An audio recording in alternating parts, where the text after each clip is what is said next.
So how do we, if we start with government, how do we change policy? How can we impact policy as individuals? You need to vote. So that is the most important part. How are you holding your elected officials accountable for making decisions about the climate that's long-term? We used to be on track for a 4 to 6 degree warming on the planet. Now we're on track for a 2 to 3 degree warming on the planet. The average person, what we need to do, we need to obviously be careful how we live. We need to reduce our footprint where we can. But what's even more important is that we ask our elected officials who work for us, the government works for us, that we make sure that they know that we care whether or not they're stopping fossil fuel expansion and increasing the expansion of renewable energy. It's that simple. We have to stop building the bad stuff and build more of the good stuff. There are 25 companies that are responsible for 50% of the carbon in the environment.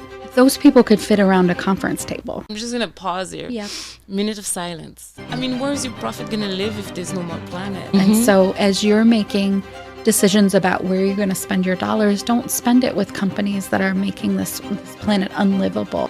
The IMF reports that our governments are giving $7 trillion in public money to the oil companies, even though they're the most profitable companies on earth. You know what that is? $13 million a minute. Our job as citizens has to be to give more political space.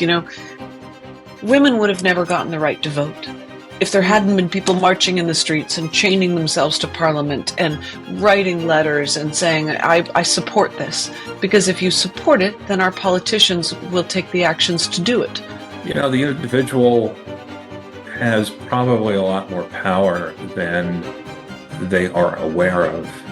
For me, the entry point or the reckoning moment was that so much of our forest is being destroyed as a result of climate change. And now that I've been doing this for decades, I realize that actually it's not so complicated.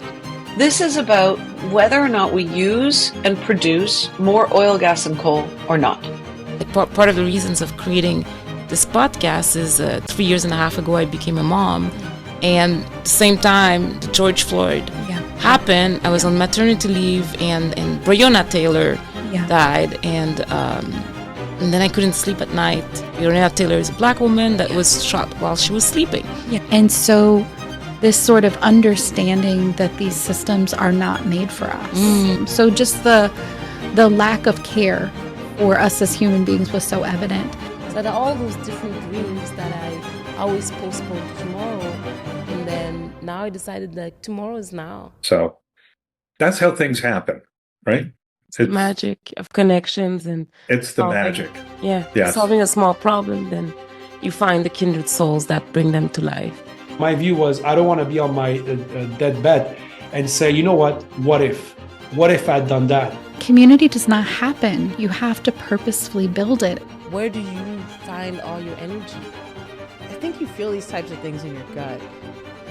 They're the things you do that people aren't telling you to do, but you're just finding that you're doing them because you love them. Pursuing track and field brought me to the heart of Silicon Valley.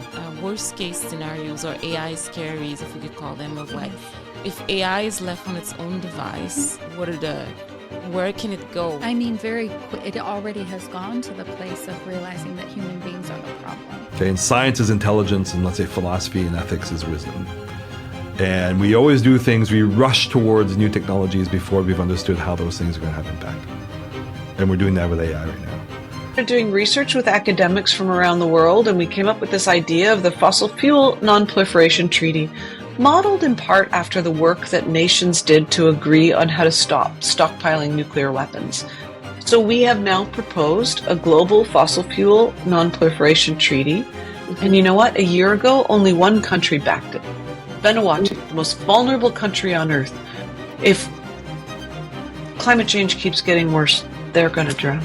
But get this, a year later, we now have 12 countries that are backing the fossil fuel treaty, including Colombia, who's a major fossil fuel producing nation.